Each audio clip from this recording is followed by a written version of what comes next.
128. Full of hate? No. No. Time to celebrate. Time to celebrate. Yes. That was right. Yes. Much better. There we go.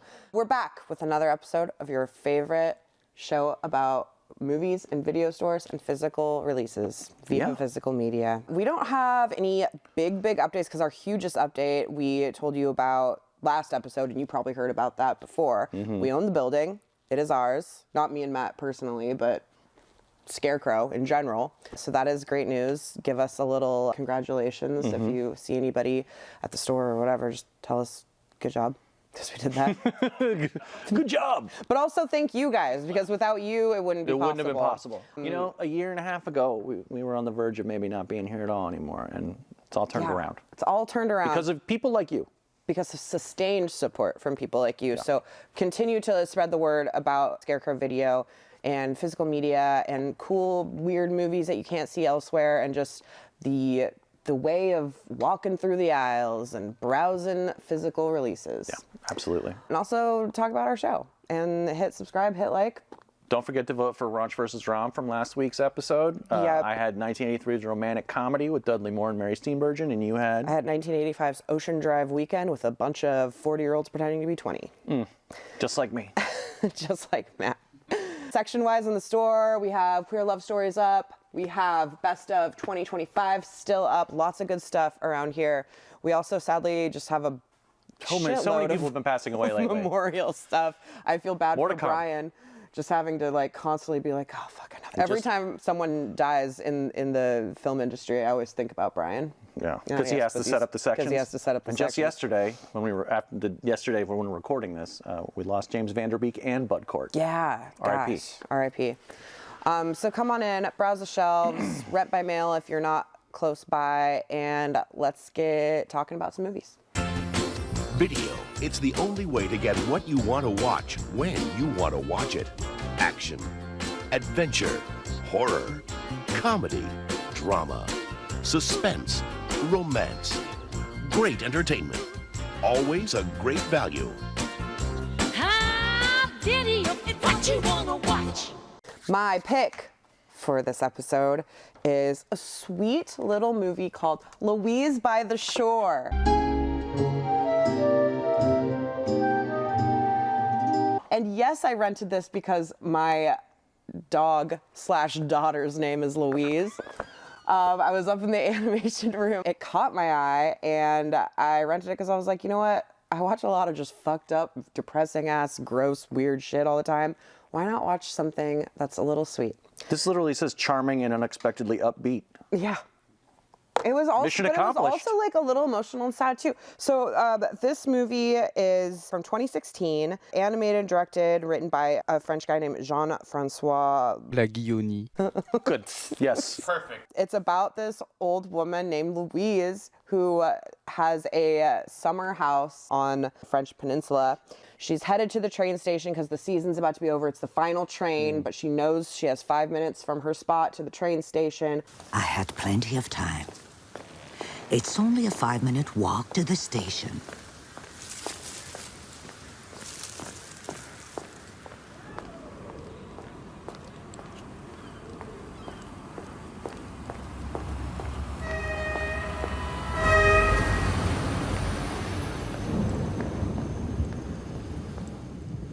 She's been abandoned at this seaside town. All the tourists have gone. It's empty except for her, and there's a storm. And she kind of just like chills in her house for a while.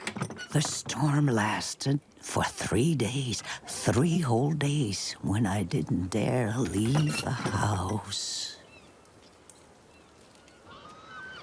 Then the weather turned fine. She comes back out, and everything is just kind of like ghostly and abandoned. I wasn't frightened, but I was annoyed. They would soon notice I hadn't come home. She spends the next like year until next summer learning how to like do stuff on her own. I wonder if I could manage by myself. She like builds her own like house out by the shore. She like collects food, and she finds this independence that she didn't know she had. I manage very well. Like when I built my little shack, I surprised myself. I wasn't as clumsy as I expected.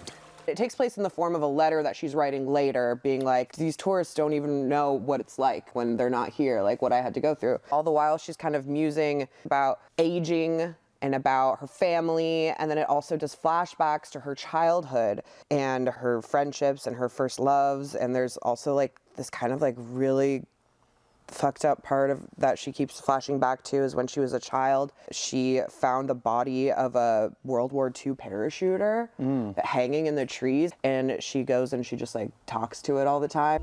Hello, Tom. How are you today? Oh, mustn't grumble. At least the birds aren't pestering me today.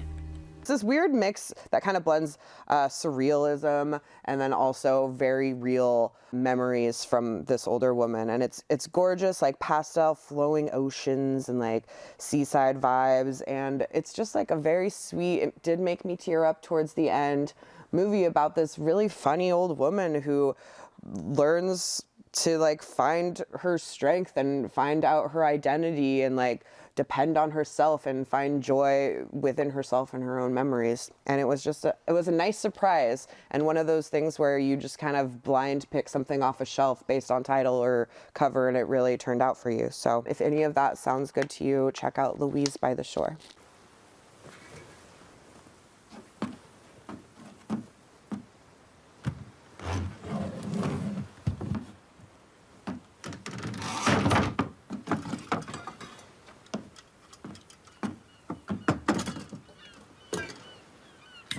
Canadians are not necessarily renowned for their comedic prowess. You know, Seth beyond... Rogen. Okay.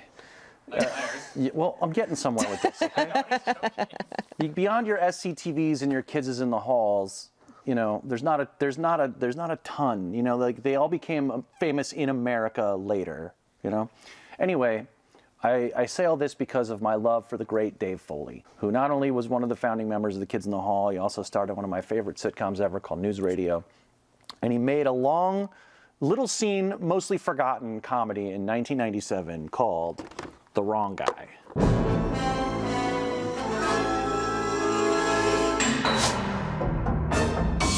Have any of you seen this? I don't think so, but I do like This that is guy. one of the funniest movies I've ever seen. This is bingo funny. Oh, yeah? Dave Foley plays a complete moron in it, and he works for a big company, and he's going to marry the daughter of the president of the company. And he goes into work one day, and he is convinced, because everybody knows that there's going to be a big promotion, the old man's retiring, he is convinced that he's going to get a promotion and be the next president of the company. Hey, fellas. How about that game last night, huh?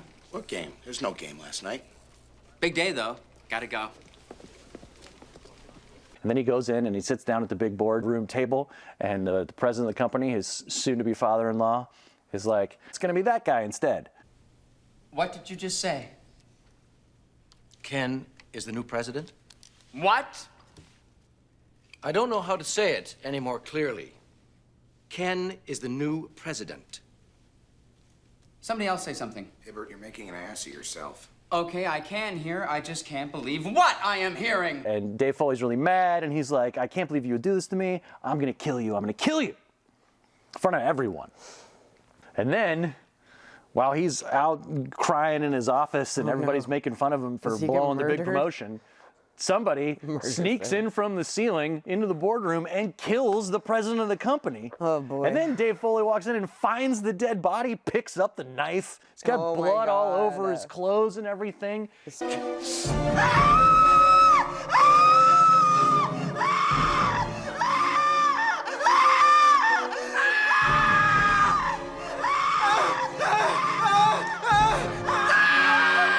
Stressing me out. Freaks out, runs out of the building, immediately goes on the lam because he's convinced that everybody's going to wrongfully accuse him of the murder of his would-be father-in-law. But the joke is, it turns out, there's security camera footage. Everybody saw the real killer, played by an actor named Colm Fiore, another famous Canadian. Dave Foley's character's not on the run at all. Ain't nobody looking for this guy. He's just out there being a fugitive for no reason. I must live in hiding. Never able to rest, never a moment's peace. Starting at every noise. What's that, I'll say? Oh, only an alley cat toying with an empty tin. How like that mangy Tom am I? And this has like a lot of goofy, like airplane style humor to it that I really enjoy. Like there's a really fun scene where he wakes up in a hospital and the doctor is like, "What's your name?" And he sees like words on packaging behind her. And he's like, Mr. Enema Bag Jones. That's not your name. You're simply lying to me. and he's like, "Right." And then she's like, "So what is your name?" And he goes, "My name is Dr. Joan Harris," or whatever. And that's what her name tag says. She's like, "That's my name." It's like, there's all kinds of goofy stuff like this. Later, Jennifer Tilly. Jennifer Tilly. I was just going to bring up Jennifer Tilly. He's hitchhiking and he gets picked up by the lovely Jennifer Tilly, who's very, very funny in this. She plays the daughter of a banker in a small town who is also a narcoleptic. For some reason, I'm not very popular. Who knows why? Who can map the human heart when...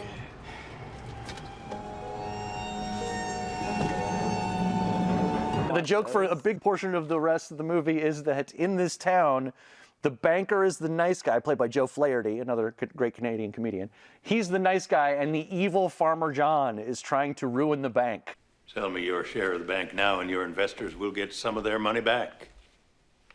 Sure will be nice to tear this old bank down and plant me a fresh crop of corn. You will never grow one single ear of your filthy corn here. This sounds good. This is 90 minutes of pure stupidity. I loved every single minute of it. I think Foley is a tremendous comic performer, especially when he is playing like this sort of wide-eyed, enthusiastic idiot who is completely oblivious to sort of what's happening around him. They fully go in on the whole investigation of the murder. There's a whole subplot about how the real killer thinks that Dave Foley is onto him and is going to turn him into the authorities. So he's trying to kill Dave Foley the whole time, which just fuels the whole thing about Foley thinking that he's actually a fugitive. It all sort of comes to a head in a big conflagration that's like very reminiscent of the end of a famous Alfred Hitchcock movie where a guy's falling off the Statue of Liberty. The Wrong Guy is clearly a play on the title The Wrong Man, the famous Hitchcock movie. They're using a lot of those tropes of those kind of wrong man, like wrongfully accused suspense thrillers in this and just throwing them out the window. This is just one of the best comedies of the late 90s. It's very slept on. It's sort of one of those if you know, you know movies. Every time I run into somebody who has seen it, they're like, yeah, that one's pretty good, but almost nobody I know has seen it, except Rich. You know, if you haven't managed to track down The Wrong Guy, I bet Nick's seen that. You got to see this. It makes me laugh every time. This made me laugh so hard that my wife got annoyed and left the room. I wish I could have been there for you. Oh, honey, just having you here lying on the floor unconscious was comfort enough.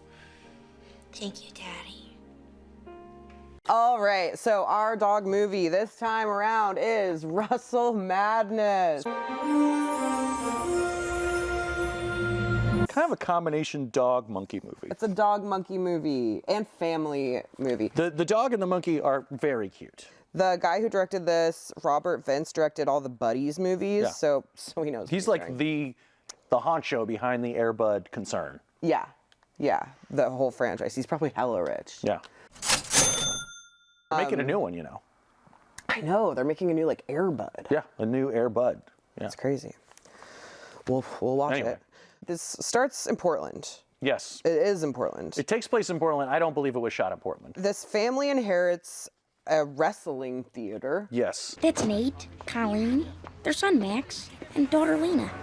And that's the legendary, totally awesome Ferraro Wrestling Arena. It's really beautiful. It's a nice old theater. I didn't know that they made venues specifically for wrestling, but I guess they did in Portland.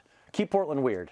Keep Portland weird. It's the Ferraro Wrestling Theater because their family has a long history of putting on these wrestling matches. It was founded by Geraldine Ferraro.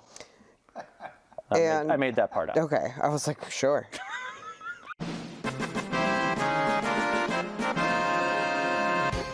Meanwhile, no, it was presidential candidate. Come on. It was founded by Papa Maximiliano, right?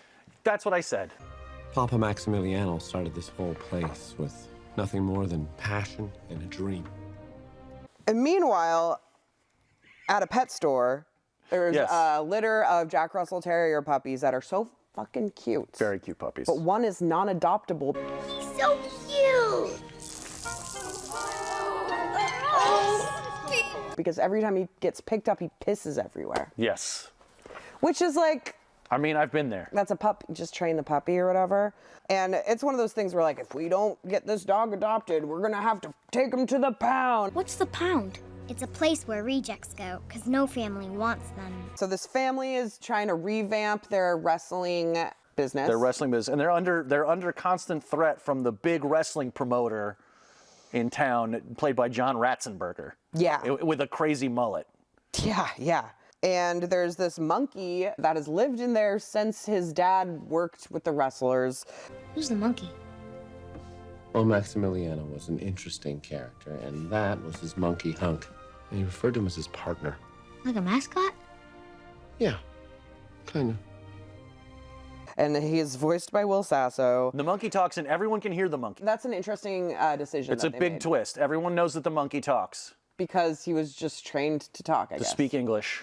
A monkey, yes. A monkey who can speak people, zebra, feline, canine obviously, pachyderm, and a little bit of squirrel, like pass the nuts. I speak like 6 different species. It's a talent. I'm gifted. Enough said. This movie contains maybe one of the most profound scientific events in the history of mankind. But you can talk. Like, you're using words and things. And I thought I just made that part up. You know, like an imaginary friend. Well, I'm not imaginary. I'm a real monkey with real emotions, Nate. And all this time, not a phone call, a tweet, an email, Instagram, nothing? You have email? No.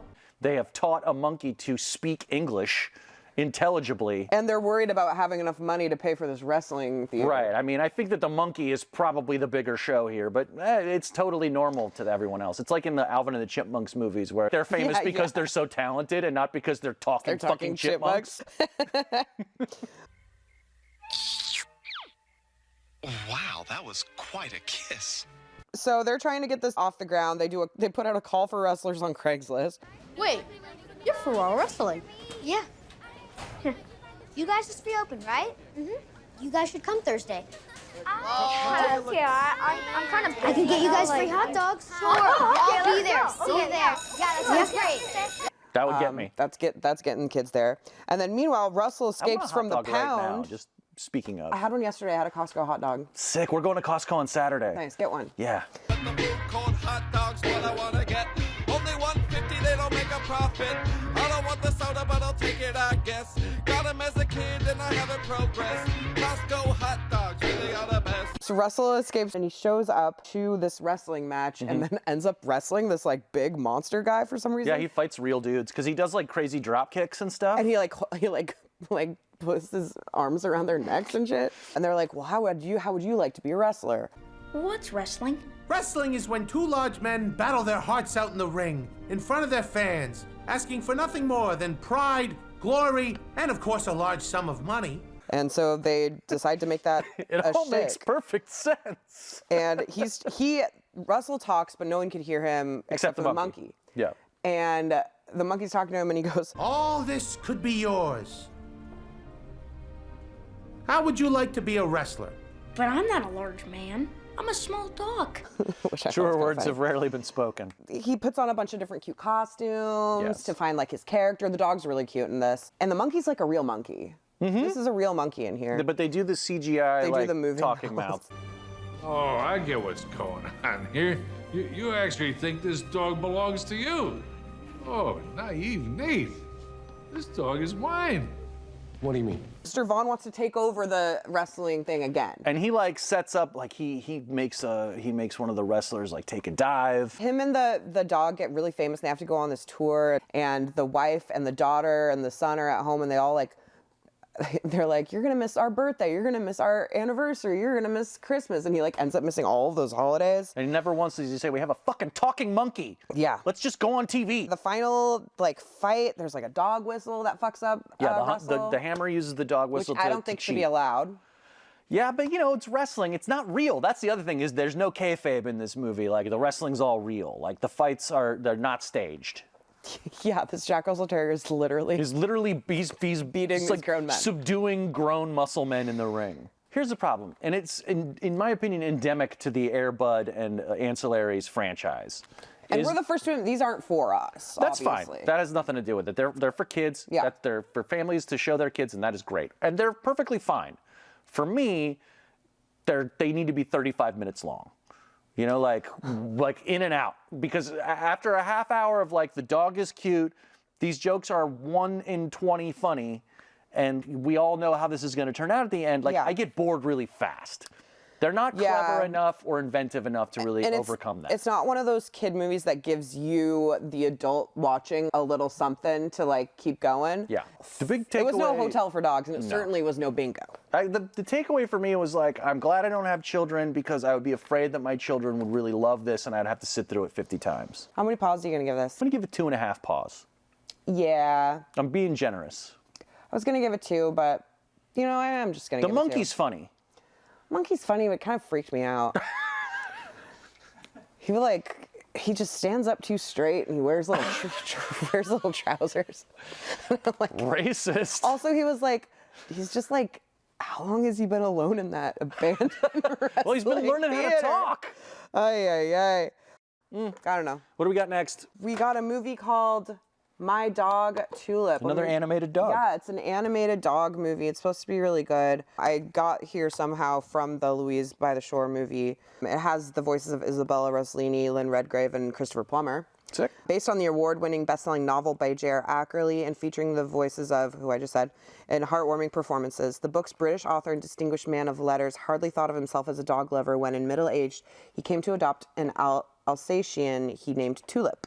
My Dog Tulip is a bittersweet reflection from a man who rescues a German shepherd and how the two become fast friends. To his surprise, she turned out to be the love of his life, the ideal companion he'd been searching for in vain for years. Am I already going to start crying? Probably. That's it. I did check, and this is against the rules, and if Kevin Clarke knew I was doing this, he'd be mad. I do it all the time. I checked to make sure that the dog doesn't die and it's not going to really like fuck us up. I have thought about many movies that we could do on this segment over time, and whenever I check, if the dog dies, I don't do it. There's a whole like blacklist of movies that we haven't and should not. It's a really nice website called doesthedogdie.com. Yeah. Check it out. But this looks cool, and I think the animation looks kind of cool too. Yeah. So I'm Looking forward to excited this. to check this out. So My Dog Tulip for next time.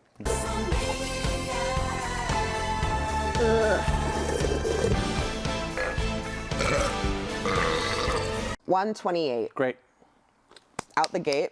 We did wonderful. We did a good job. I think we did. This was also like, we had some lighthearted picks this episode. Sometimes we talk about real nasty, fucked up It was almost shit. a fiasco, but it turned out great. I think it turned out really well. Vote for Ranch vs. Rom from last episode. Sign up for Rent by Mail or come in the store and rent. Check out Scarecrow Video, man. Keep Send us watching some mail. movies. Viva@scarecrow.com, Yeah. 5030 Roosevelt Way, Seattle, Washington.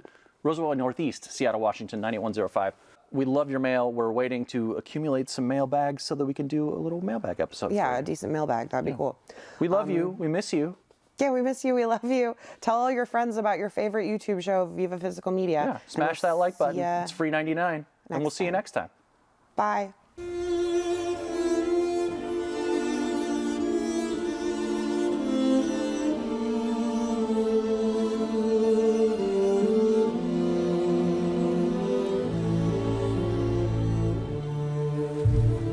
I have a condition called low blood sugar.